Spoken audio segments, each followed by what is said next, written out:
Hello, and welcome to my YouTube. This YouTube is remembering the year 1929, the year of the great stock market crash. Calvin Coolidge was president on January 1st of 1929. On February 14th, the infamous St. Valentine's Day Massacre. 7 gangsters who were rivals of Al Capone are murdered in cold blood in Chicago. On March 4th, Herbert Hoover is sworn in as the 31st President of the United States. On March 16th, a part-talkie film version of Showboat premieres in Palm Beach. It had a little bit of audio conversation at the beginning, but the rest of the movie was silent, and it was a commercial flop. On May 15th, the Cleveland Clinic X-rays in the lower floors catch on fire, and those X-rays gave off poisonous fumes that filtered throughout the building, and 123 people were killed.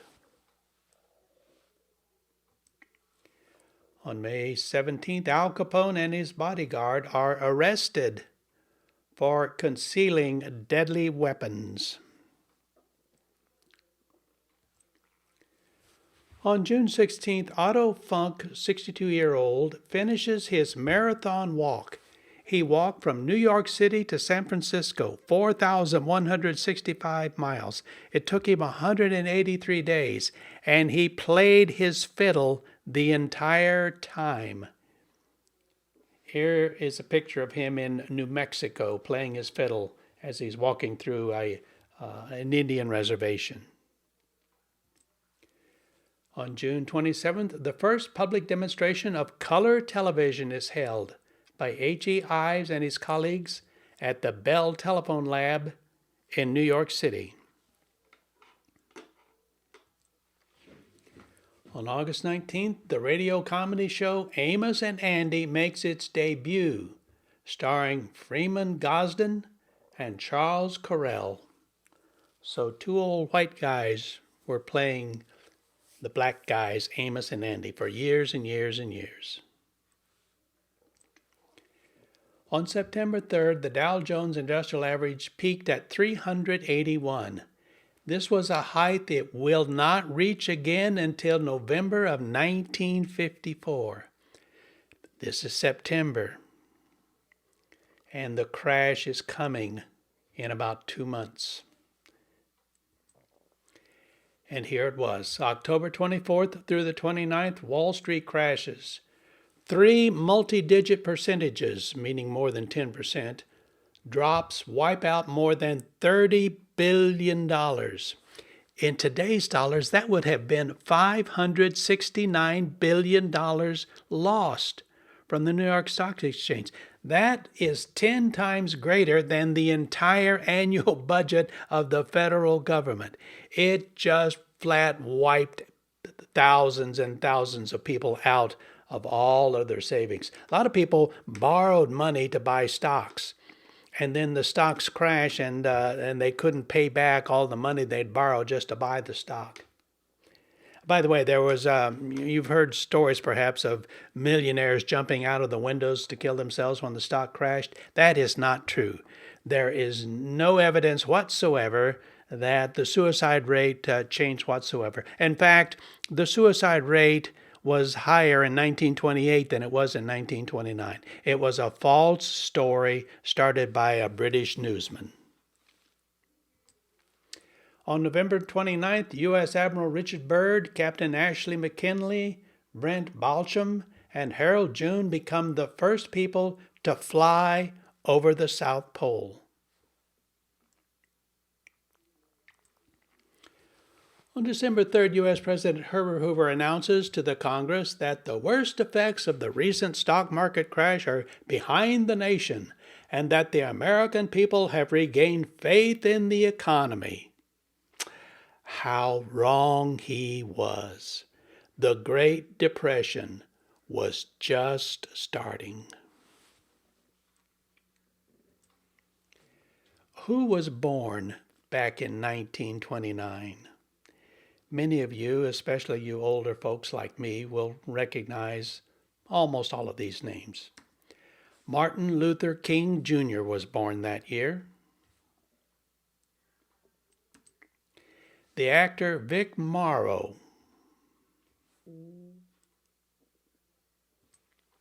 The actress Jane Powell. The actress Audrey Hepburn. Loved her in My Fair Lady. The former First Lady Jacqueline Kennedy.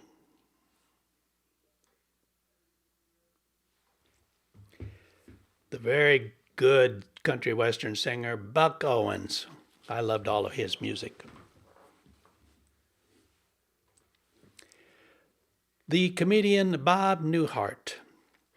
When Bob started off, before he got big in TV, he was a stand-up comic, and he had a routine, a comic routine, where he did a telephone call. He's talking to someone, and these telephone calls were really, really, really funny. The great golfer Arnold Palmer, my dad's favorite golfer. The beautiful actress Grace Kelly, who became Princess Grace when she married the King of Monaco, Prince Rainier, should say Prince of Monaco. And she was tragically killed in a car wreck. The TV actor Ed Asner.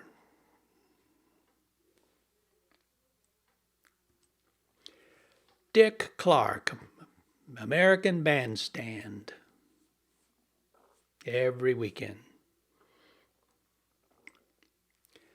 So what new products were introduced back in 1929?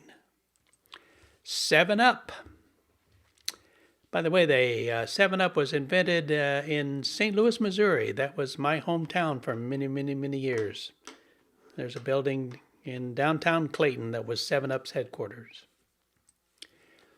The kitchen appliance company Magic Chef started in 1929. Pine Sol. I've used this a lot over the years. Twizzlers. Licorice. Love them. The yo-yo. Now, the yo-yo was invented before this, but it came into its own and it started selling big time, and it was a big yo-yo craze back in 1929. Everybody had a yo-yo. The Buddy Sand Sled. This is something I'd never heard of. And as you see, it's used to slide on sand dunes, not snow. The Madame Alexander dolls were introduced that year. Really, really classy, beautiful dresses. Pop-up books. I enjoyed these as a young boy in the 40s.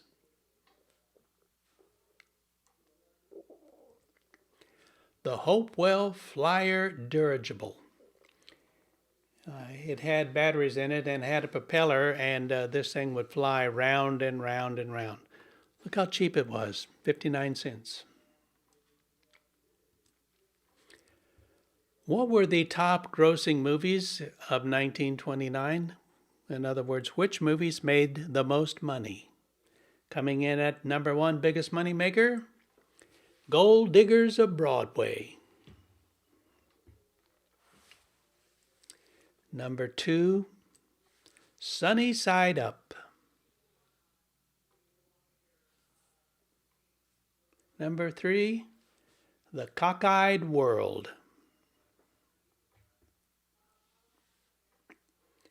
Number 4, Welcome Danger. At least I'd heard of the star, Harold Lloyd.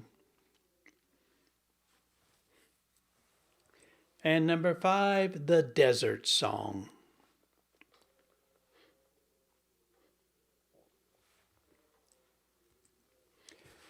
What were the top radio shows of 1929? And you are looking at 1929 radios. Amos and Andy was one of the top shows.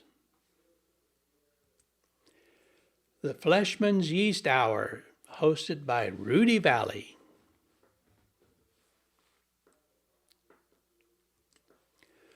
The Paul Whiteman and His Orchestra Show.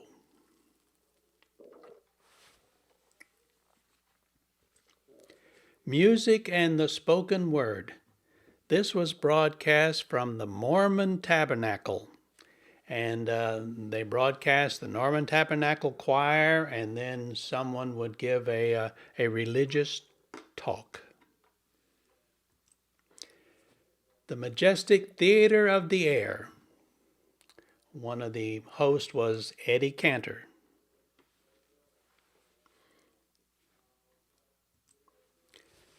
What were the top songs of 1929? Tiptoe Through the Tulips by Nick Lucas. Honey by Rudy Valley. Next, Makin' Whoopee by Eddie Cantor.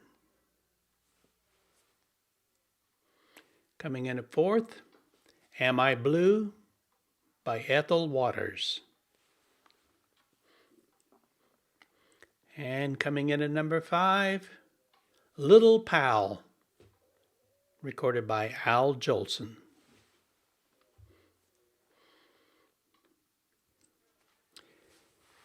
The average man's annual salary in 1929 was $1,125.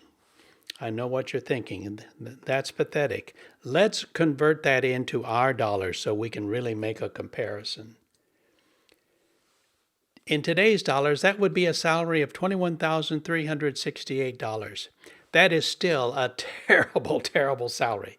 Here's the reality. Right now in the United States, depending upon what state you live in, if you live in Arkansas, the average salary is around $50,000 a year. If you live in New York or Massachusetts, the average salary is $80,000 a year. So a $21,000 salary would have been pathetic. It'd be hard to make a living and support a family on that. The cost of a new car was $500, and you're looking at a brand new 1929 Ford. Converting that into today's dollars, that car would have cost $9,497. That's a steal. The average car in America is somewhere around $35,000 to $38,000 right now. In 1929, a new home cost around $6,000, and you're looking at a 1929 home. In our dollars today, that home would cost you $113,964. A gallon of gas costs 21 cents. I know what you're thinking. Boy, that is really, really cheap. Not really. Let's convert it to our dollars. That's $3.90. I am paying $2.63 right now. I live in Indiana. So who won the Academy Awards in 1929? And by the way, this was the very first year of the Academy Awards. The very first ones came out in 1929. So, the Academy Award for Best Actor was a guy I've never heard of. This guy, Emil Jannings, and it was a World War I movie, The Last Command. Don't know him. The Academy Award for Best Actress went to this lady. Janet Gaynor, and the movie was Seventh Heaven. The Academy Award for Outstanding Picture, they didn't have a Best Picture, but they had an outstanding. This went to Wings, World War I movie about pilots. And I've heard of this movie. This is what fashionable women were wearing in 1929.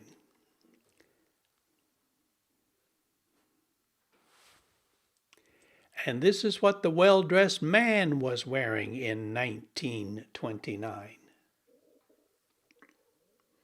I look at some of these and when I worked for Control Data Corporation in Washington, D.C., and I worked for Apple for 30 years, this is how I dressed, coat and tie and vest, three-piece suit.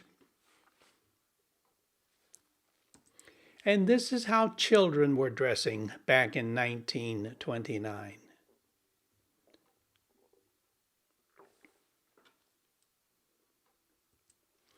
So, thanks for watching. I hope you had some fun, and I hope you learned a little bit about what life was like in America in 1929.